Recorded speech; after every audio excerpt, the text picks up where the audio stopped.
ಶಿವರಾಜ್ ಕುಮಾರ್ ಜೊತೆ ಸಣ್ಣ ಪಾತ್ರ ಮಾಡಿದ ಈ ಕಲಾವಿದ ಈಗ ಬಾಲಿವುಡ್ನ ಸ್ಟಾರ್ ಹೀರೋ. ಹೌದು, ಪಂಕಜ್ ತ್ರಿಪಾಠಿಗೆ ಇಂದು ಜನ್ಮದಿನ. ಅವರಿಗೆ ಎಲ್ಲಾ ಕಡೆಗಳಿಂದ ಶುಭಾಶಯ ಬರ್ತಿದೆ. ಅವರು ಇಂದು ಸ್ಟಾರ್ ಹೀರೋ ಆಗಿದ್ದಾರೆ. ಪೋಷಕ ಪಾತ್ರಗಳ ಮೂಲಕ ಗಮನ ಸೆಳೆಯುತ್ತಿದ್ದಾರೆ. ಸಿನಿಮಾ ಮಾತ್ರವಲ್ಲ, ವೆಬ್ ಸಿರೀಸ್ನಲ್ಲೂ ಅವರು ನಟಿಸಿದ್ದಾರೆ. ಅವರ ಸಿನಿಮಾದ ಮೊದಲ ಸಿನಿಮಾ ಕನ್ನಡದ್ದು ಅನ್ನೋದು ಗೊತ್ತಾ? ಆ ಬಗ್ಗೆ ಇಂದು ನಾವು ನಿಮಗೆ ಹೇಳುತ್ತಿದ್ದೇವೆ. ಕನ್ನಡದಲ್ಲಿ ಅವರು ಶಿವರಾಜ್ ಕುಮಾರ್ ಅವರ ಜೊತೆ ತೆರೆ ಹಂಚಿಕೊಂಡಿದ್ರು. ಪಂಕಜ್ ಅವರು ನಟನೆ ಕಲಿತಿದ್ದು ನ್ಯಾಷನಲ್ ಸ್ಕೂಲ್ ಆಫ್ ಡ್ರಾಮಾದಲ್ಲಿ. ಅವರು ಇದರಲ್ಲಿ ನಟನಾ ಶಿಕ್ಷಣ ಪಡೆಯುತ್ತಿರುವಾಗಲೇ ಕೆಲವು ಸಿನಿಮಾಗಳಲ್ಲಿ ಸಣ್ಣ ಪಾತ್ರ ಮಾಡಿದ್ರು. ಅದರಲ್ಲಿ ಚಿಗುರಿದ ಕನಸು ಕೂಡ ಒಂದು. ಈ ಸಿನಿಮಾದಲ್ಲಿ ಶಿವರಾಜ್ ಕುಮಾರ್ ಗೆಳೆಯನ ಪಾತ್ರದಲ್ಲಿ ಅವರು ಕಾಣಿಸಿಕೊಂಡಿದ್ರು. ಆ ಬಗ್ಗೆ ನಾವು ಹೇಳುತ್ತೇವೆ.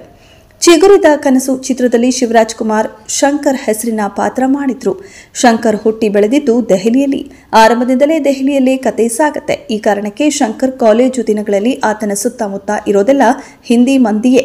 ಶಂಕರ್ ಗೆಳೆಯನ ಪಾತ್ರದಲ್ಲಿ ಪಂಕಜ್ ತ್ರಿಪಾಠಿ ಕಾಣಿಸಿಕೊಂಡಿದ್ರು. ಅವರ ಪಾತ್ರದ ಹೆಸರು ಪಂಕಜ್ ಅಂತಾನೇ ಇದೆ. ಶಿವಣ್ಣನ ಕಾಲೇಜು ದಿನಗಳನ್ನು ತೋರಿಸುವಾಗ ಪಂಕಜ್ ಜೊತೆಗೆ ಇದ್ರು. ಈ ರೀತಿಯಲ್ಲಿ ಅವರ ಬಣ್ಣದ ಬದುಕು ಆರಂಭ ಆಯಿತು. ಇನ್ನು ಪಂಕಜ್ ತ್ರಿಪಾಠಿ ಅವರು ಖ್ಯಾತ ಹೀರೋ ಎನಿಸಿಕೊಂಡಿದ್ದಾರೆ. ಆಗ ಅವರನ್ನು ಬಣ್ಣದ ಲೋಕದಲ್ಲಿ ಗುರುತಿಸಿಕೊಳ್ಳುತ್ತಿದ್ರು. ಅವರು ಇಷ್ಟು ದೊಡ್ಡ ಮಟ್ಟದ ಹೆಸರು ಮಾಡ್ತಾರೆ ಅಂತ ಯಾರು ಕೂಡ ಊಹಿಸಿರಲಿಲ್ಲ. ಟಿ.ಎಸ್. ನಾಗಾಭರಣ ಅವರು ಚಿಗುರಿದ ಕನಸು ಚಿತ್ರವನ್ನ ನಿರ್ದೇಶನ ಮಾಡಿದ್ರು. ಶಿವರಾಜ್ ಕುಮಾರ್, ಅನಂತ್ನಾಗ್, ಅವಿನಾಶ್ ಮೊದಲಾದವರು ಈ ಸಿನಿಮಾದಲ್ಲಿ ನಟಿಸಿದ್ರು. ಪಾರ್ವತಮ್ಮ ರಾಜ್ಕುಮಾರ್ ಅವರು ಈ ಚಿತ್ರವನ್ನ ಶ್ರೀ ವಜ್ರೇಶ್ವರಿ ಕಂಬೈನ್ಸ್ ಮೂಲಕ ಈ ಚಿತ್ರವನ್ನ ನಿರ್ಮಾಣ ಮಾಡಿದ್ರು. ಈ ಸಿನಿಮಾ 2003 ಅಕ್ಟೋಬರ್ 2ರಂದು ರಿಲೀಸ್ ಆಗಿತ್ತು. ಆ ಬಳಿಕ ಪಂಕಜ್ ರನ್ ಹೆಸರಿನ ಸಿನಿಮಾ ಮಾಡಿದ್ರು. ಆ ಬಳಿಕ ಅಪಹರಣ ಮೊದಲಾದ ಸಿನಿಮಾಗಳಲ್ಲಿ ನಟಿಸಿದ್ರು. ಗ್ಯಾಂಗ್ ಆಫ್ ವಾಸೇಪುರ್ ಚಿತ್ರದಲ್ಲಿ ನಟಿಸಿ ಅವರು ಫೇಮಸ್ ಆದರು. ಇದೆಷ್ಟು ಈ ಹೊತ್ತಿನ ಸುದ್ದಿ. ಮತ್ತಷ್ಟು ಸುದ್ದಿಗಳಿಗಾಗಿ ನೋಡ್ತಾ ಇರಿ ಸಿರಿ ಟಿವಿ.